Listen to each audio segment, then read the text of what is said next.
Janganlah, kata Roh Kudus, beginilah.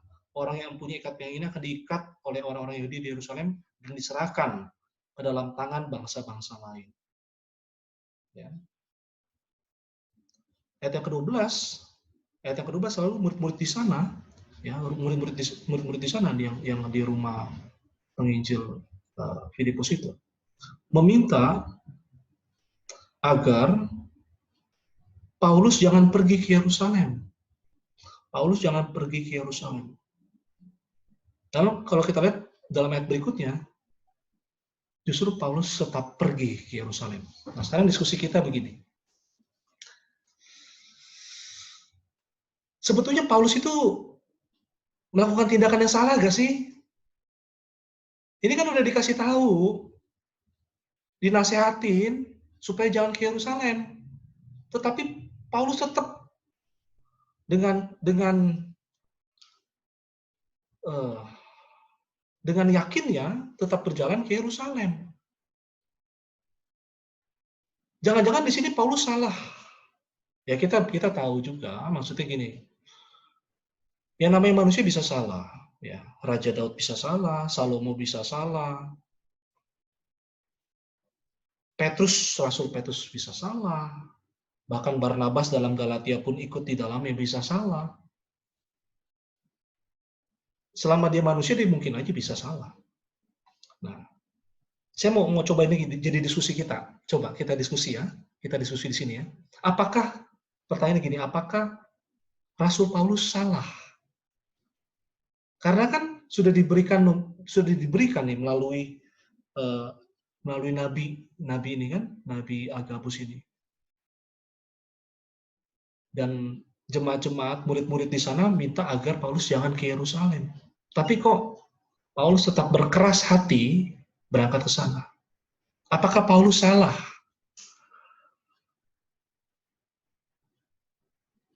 Mungkin aja manusia bisa salah dalam mengambil tindakan atau keputusan. Ya? Coba, ayo kita diskusikan. Mari kita diskusikan. Silakan. Siapapun. Ayo, Apul, Kevin, kameranya. Ayo coba kita diskusikan.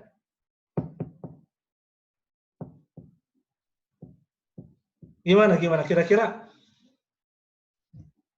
Udah jelas-jelas gitu loh. Ya kan? Kalau kita perhatikan malah dari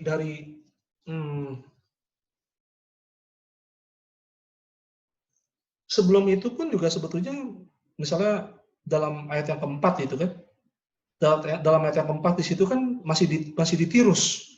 Waktu masih di Tirus pun dalam ayat yang keempat, murid-murid di sana menasihati Paulus jangan pergi ke Yerusalem. Nah sekarang udah latar tempat yang berbeda nih. Jadi udah di rumah Filipus, ya, udah masuk ke Kaisarea di situ. Diberikan lagi nasihat, jangan, ayat yang ke-12 ya, mendengar itu murid di tempat itu meminta supaya Paulus jangan pergi ke Yerusalem. Ya, tapi Paulus tetap berkeras hati dan dia ke Yerusalem. Kira-kira ini gimana menurut kalian? Apakah Paulus melakukan sebuah keputusan, tindakan yang salah, atau bagaimana menurut kalian? Karena kita tahu sendiri kan, manusia tetap bisa salah, sekalipun dia adalah orang yang dinyatakan dalam Alkitab. Tapi Alkitab juga dengan jujur menyatakan kesalahannya. Ya, Raja Daud, Raja Salomo, Nabi Yunus, ya, termasuk Petrus, Barnabas dalam Galatia itu bisa salah yang namanya manusia. Jadi nggak usah takut. Aduh, saya kalau menjawab ini maka saya enggak lah, bukan kayak gitu. Ini untuk kita diskusi aja. Yuk, silakan. Ayo dong. Pak, saya mau mencoba menjawab. Ya, silakan. Monggo enak. Pak, menurut saya Paulus tidak maksudnya mengambil keputusan yang salah. Ya. Paulus tidak mengabaikan juga Agabus atau peringatan-peringatan dari Agabus. Okay. Tapi kita tahu tujuan daripada Paulus adalah yaitu dia mau memenuhi panggilannya. Ya, bahkan di ayat 13 Paulus mengatakan, menjawab orang-orang itu, mengapa kamu menangis dan dengan jalan demikian mau menghancurkan hatiku? Sebab aku ini rela bukan saja untuk diikat, tetapi juga untuk mati di Yerusalem oleh karena nama Tuhan Yesus. Berarti kita lihat di situ bahwa Paulus bukan hanya siap untuk diikat, tetapi bahkan ia rela mati jika itu akan menjadi kehendak Allah atau menjadi sebuah yang memuliakan nama Tuhan. Jadi kita tahu di sini bahwa Paulus merespon panggilan itu dengan penuh keberanian. Ya, itu, Pak. Oke. Makasih pendapatnya Ena. Gimana dengan yang lain? Ayo, jangan malu-malu. Nggak apa-apa, kita belajar. Kevin lah, Pak, Kevin. Silakan Apul, silakan. Janganlah kalau apa lah. Mati, duit.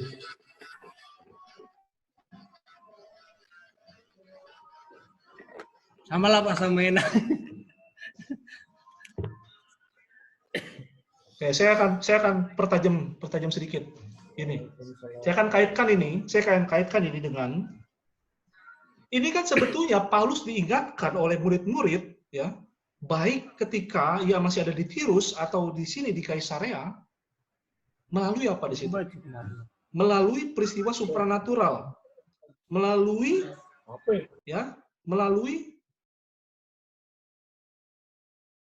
di situ bahkan dikatakan bisikan roh. Ya, ada nabi-nabi di sana yang mengatakan itu.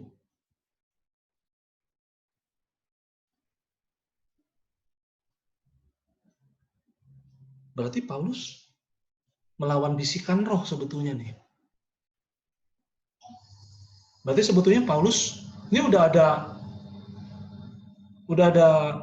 penglihatan seperti itu dari seorang nabi, ya, tetapi Paulus tetap dengan keras dengan pendiriannya ke Yerusalem.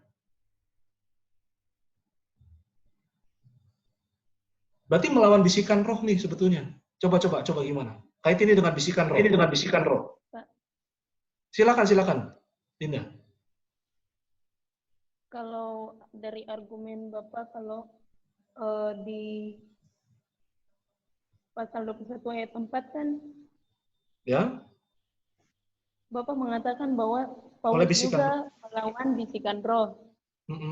Tetapi ini bertentangan juga dong Pak dengan apa yang dikatakan Roh Kudus kepada Agabus. Maksudnya berlawanan gimana? Kan sama-sama itu, Pak. Sama-sama dari roh. Oh. Yang jadi pertanyaannya, roh yang di ayat keempat itu roh apa, Pak? Oh, baca dong, perhatikan. Coba cermati baik-baik. Di situ kami mengunjungi murid-murid dan tinggal di situ 7 hari lamanya. Titik. Oleh bisikan roh, murid-murid itu menasihati Paulus supaya jangan pergi ke Yerusalem. Itu paralel nanti dengan ayatnya yang ke-12 di Kaisarea. Mendengar itu kami bersama-sama dengan murid meminta supaya Paulus jangan pergi ke Yerusalem. Jadi udah diingatkan nih baik di Tirus maupun di Kaisarea. Iya, tapi dipertegas loh. Bisikan rohnya dipertegas loh, bisikan rohnya di situ dipertegas loh. Silakan. Di ayat yang ke-11 itu, Pak, dikatakan bahwa ia datang kepada kami lalu mengambil ikat pinggang Paulus sambil mengikat kaki dan tangannya. Jadi dipertegas bahwa Paulus harus mengalami hal itu, diserahkan ke tangan bangsa-bangsa lain itu, Pak. Maksudmu berarti berkontradiksi apa enggak? Bertentangan enggak antara apa yang dilihat, ya, bisikan roh yang ada di Tirus itu dengan yang ada di Kaisarea? Seharusnya enggak ya, karena itu kan sama Roh Allah yang sama, yang menginspirasikan, mewahyukan. Dan saya pun nggak melihat itu sebagai sebuah kontradiksi. Seperti kamu melihat, maka saya tadi tanya, kontradiksinya di mana? Kan sama saja sebetulnya.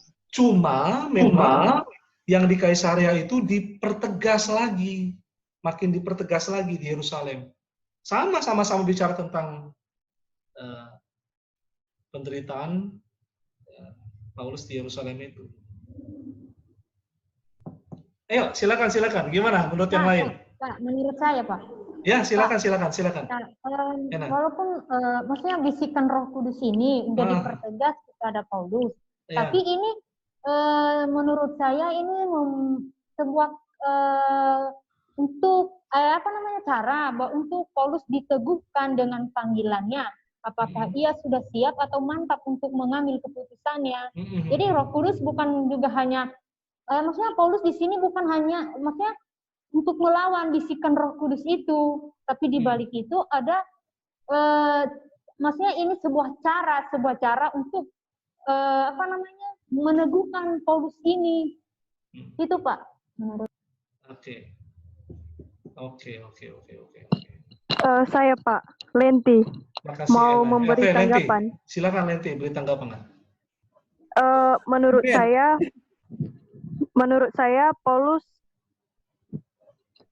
bentar. Aduh, deg-degan aku. Dia tidak Ayo Lenti. Jangan gugup. Begini Pak, maksudnya bisikan roh artinya aduh, sumpah gugup aku. Bentar. Menurut saya Roh Kudus tidak menghalangi Paulus pergi ke Yerusalem karena Allah menghendaki dia pergi. Kita bisa lihat dalam ayatnya yang ke-14. Namun Allah sedang memberikan peringatan kepada Paulus bahwa banyak penderitaan menunggu dia di sana. Kemungkinan Roh mengatakan yang sama di Tirus seperti di Kaisarea. Kita bisa lihat pada ayat yang ke-8 sampai 14. Akan tetapi Paulus sudah menghitung harganya dan tetap bersedia mati bagi Injil. Kita bisa lihat dalam ayatnya yang ke-10 sampai yang ke-14. Itu saja, Pak. Oke. Dahsyat ya. Jadi intinya mirip kamu seperti jawaban dari Linda barusan ya. Sebetulnya mirip itu. Antara Lenti dengan Linda ya. Silakan yang nggak setuju, ayo silakan ya. Makasih ya Linda dan Lenti. Kami setuju Pak, itu dia jawabannya. Kami setuju Lenti. Lenti itu Pak jawabannya. Yang paling mengena. Apa yang kamu coba mengenanya di mana? Ya itu kan udah Bapak bilang tadi kan udah Roh Kudus sudah terangkan, udah dikasih pewahyuan bahwa akan seperti ini, akan seperti ini. Tapi dia berkeras hati untuk pergi ke sana. Dengan kata lain yang dia bilang sendiri tadi bahwa dia rela penderitaan badannya gitu. Walaupun ada dua hal, dia akan yang namanya mengalami baik itu penderitaan maupun kesukaan. Kan kuncinya kan ada kepada cepat minta baik. Karena kamu bicara seperti itu, bicara tentang penderitaan, maka saya akan mempertajam lagi nih. Begini. Bisikan roh itu kalau dikaitkan dengan fenomena, misalnya saya boleh tarik ya, dengan fenomena justru yang ada sebaliknya. Maksudnya gini loh, yang ada sebaliknya maksudnya gini. Ketika ada peringatan dari bisikan roh, ya, kita nggak bicara tentang orang Kristen, dan di luar Kristen pun seperti itu. Mereka akan menghindar. Katakanlah misalnya ada sebuah ramalan, katakan gitu ya, ramalan ke depan, kecenderungan orang pada umumnya adalah dia akan menghindar. Orang-orang timur kan kayak gitu, misalnya ada ramalan-ramalan tertentu misalnya. Kamu nanti ya, kamu sebaiknya pada hari ini jangan ke sini. Diikutin itu petuahnya.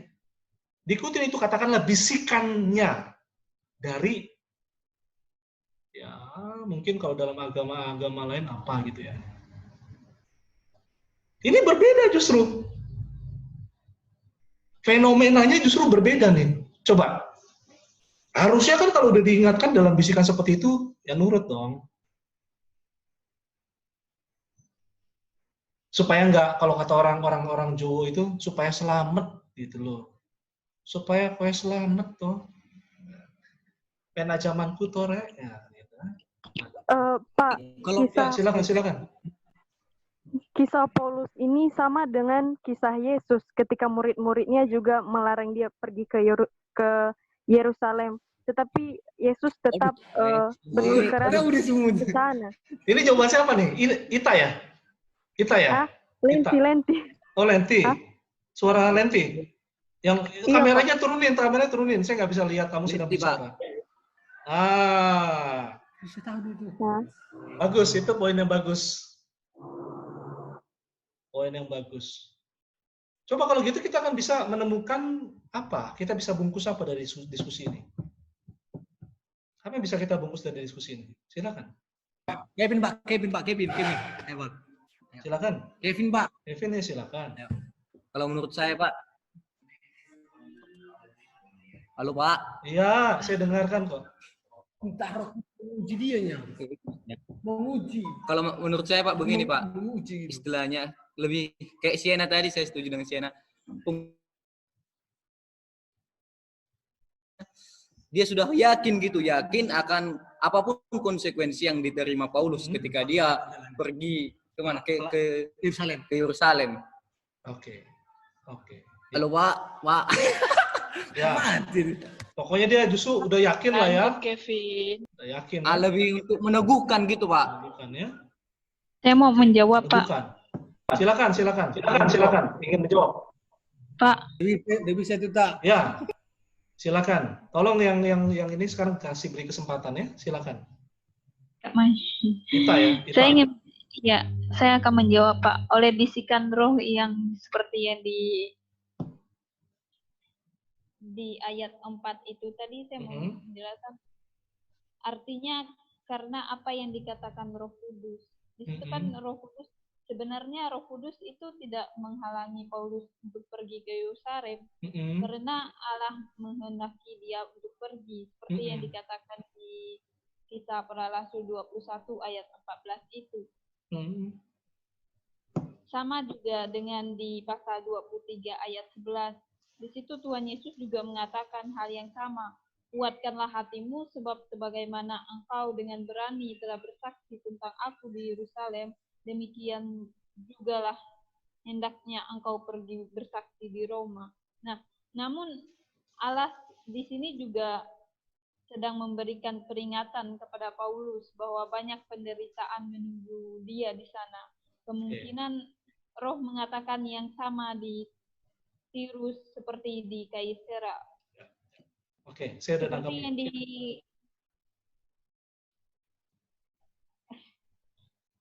Ada penanggungan gitu. Akan seperti yang dikatakan di dalam Kisah Para Rasul ayat 8 sampai 14 itu ya, Pak. Tapi akan tetapi Paulus sudah menghitung harganya dan tetap bersedia mati bagi Injil. Makanya Paulus berani maksudnya membantah apa kata Roh Kudus itu, karena di situ Tuhan sudah bilang tadi. Membantah apa kata Roh Kudus? Hati-hati.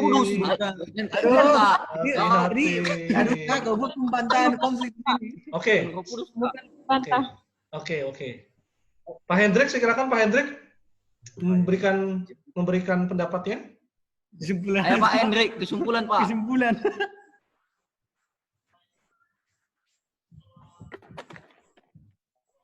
Jadi memang kan ini yang dipertanyakan tadi kontradiksi Pak ya.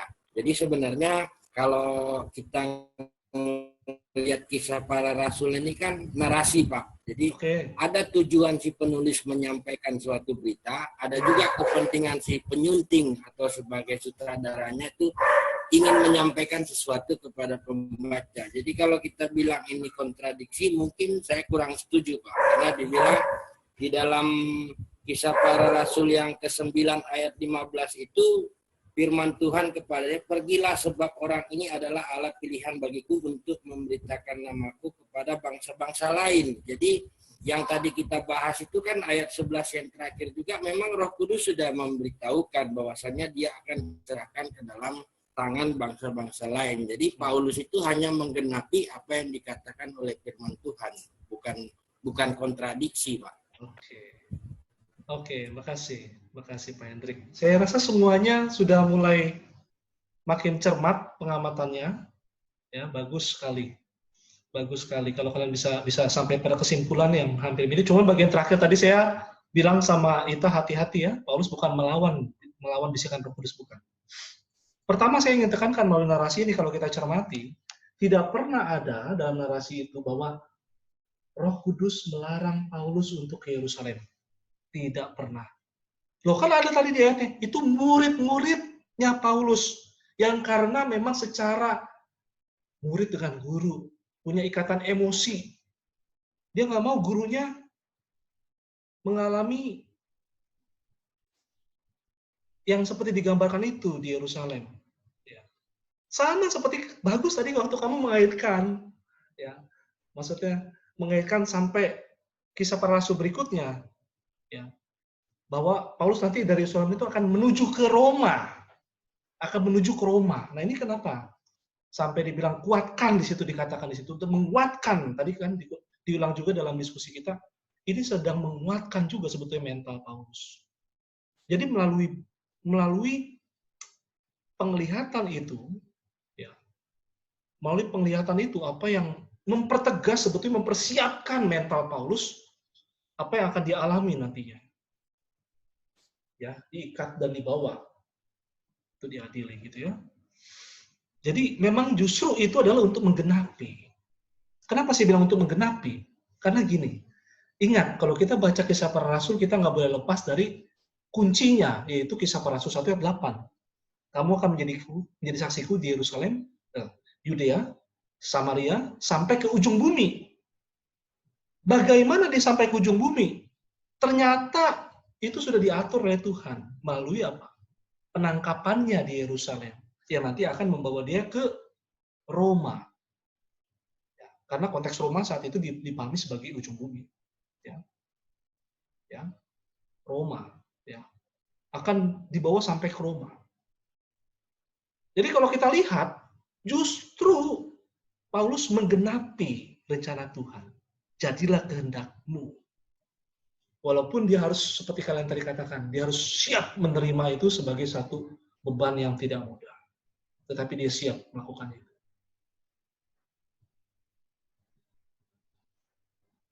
Apa yang menjadi implikasi buat kita saat ini? Ini terkait dengan fenomena kita saat ini. Bahwa ketika kita mendengar bisikan roh, kita justru bukan mencari kenyamanan diri. Maka tadi saya kaitin sebetulnya ke sana. Kecenderungan orang-orang pada saat ini kan ketika mendengar bisikan roh, cari gimana caranya itu jadi seperti kata-kata dukun, maaf kata ya, atau suhu, untuk supaya saya jangan terjadi sesuatu yang ini nih. Enggak. Justru Paulus rela menerima, melepas kenyamanannya supaya kehendak Allah terjadi. Jadilah kehendakmu. Ini sama seperti Kristus juga. Ya. Oke, terima kasih untuk kelas saat ini. Kita bisa tutup ya kelas ini. Terima kasih untuk partisipasi semuanya. Ya.